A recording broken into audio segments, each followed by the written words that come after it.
क्या आपने कभी किसी ऐसे व्यक्ति को देखा है जो सच में परमेश्वर से प्रेम करता है, लेकिन उसने ऐसा निर्णय लिया हो जो उसे मुसीबत में डाल दे? आज की कहानी दिखाती है कि जब एक धर्मपरायण राजा एक अधर्मी राजा से गठबंधन करता है, तो उसके बाद क्या भयानक परिणाम होते हैं।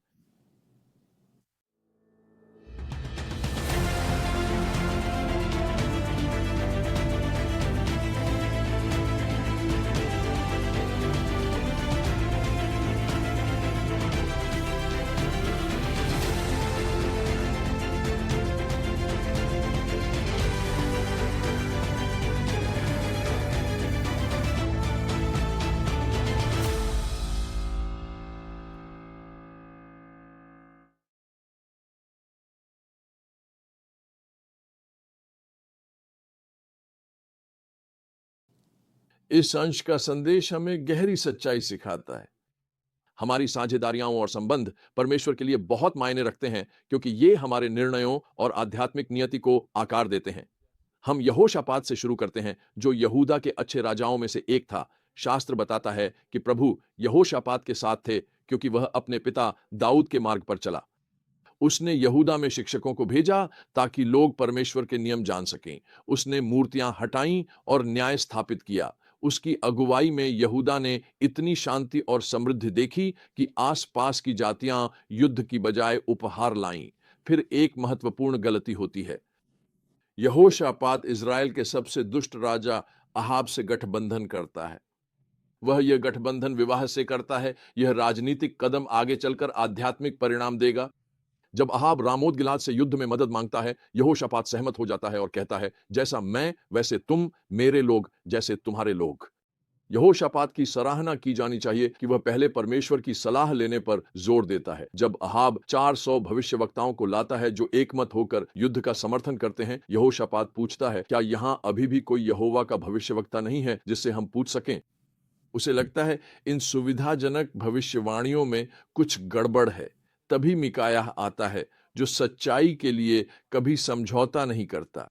जब उस पर दबाव डाला जाता है कि वह अपना संदेश अन्य भविष्यवक्ताओं जैसा बनाए, वह घोषणा करता है, यहोवा जीवित है, मैं वही कहूंगा जो यहोवा मुझसे कहे।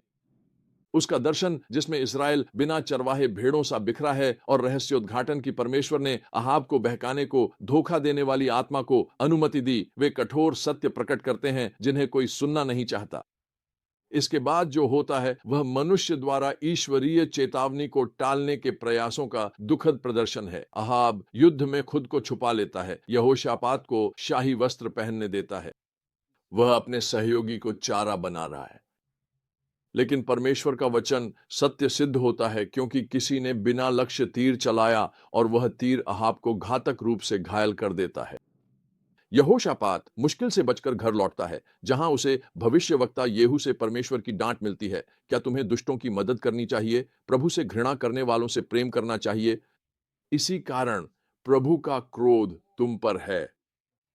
फिर भी डांट के बावजूद परमेश्वर यहोशापात के हृदय की भलाई स्वीकार करता है। बताते हैं कि उसने परमेश्वर को खोजने के लिए हृदय लगाया।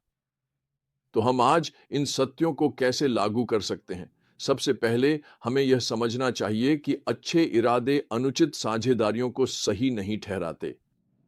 हमारे संबंध परमेश्वर के लिए मायने रखते हैं। दूसरा, लोकप्रियता का अर्थ सत्य नहीं होता।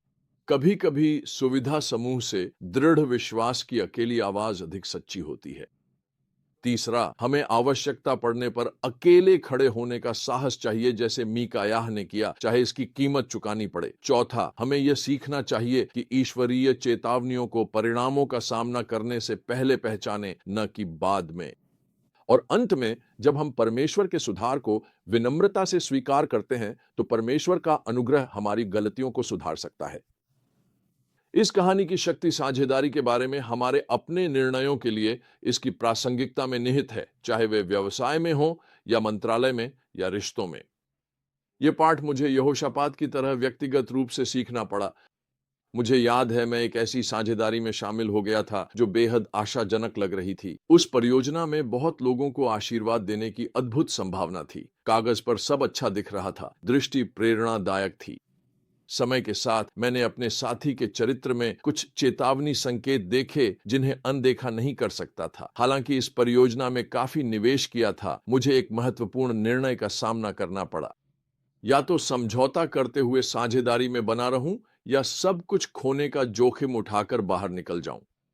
उस निर्णय के क्षण में यीशु के शब्दों ने मेरे हृदय को छू लिया, क्योंकि यदि कोई मनुष्य सारा संसार प्राप्त कर ले, आत्मा खो दे तो क्या लाभ। बहुत प्रार्थना के बाद मुझे एहसास हुआ कि मैं सफलता से ज्यादा परमेश्वर का आशीर्वाद चाहता हूं। संबंध तोड़ना आसान नहीं था, लेकिन यह सही था। तब से परमेश्वर ने मुझे ऐसे तरीकों से आशीर्वाद दिया है जिसकी मैंने कल्पना नहीं की, और यह दिखाया है कि वह उनका सम्मान करता है जो उसका सम्मान करते हैं। देखिए, सवाल यह नहीं है कि ये साझेदारियां तुरंत लाभ देती हैं या नहीं, अक्सर देती हैं। सवाल यह है कि क्या वे परमेश्वर की इच्छा और सत्य के अनुसार हैं।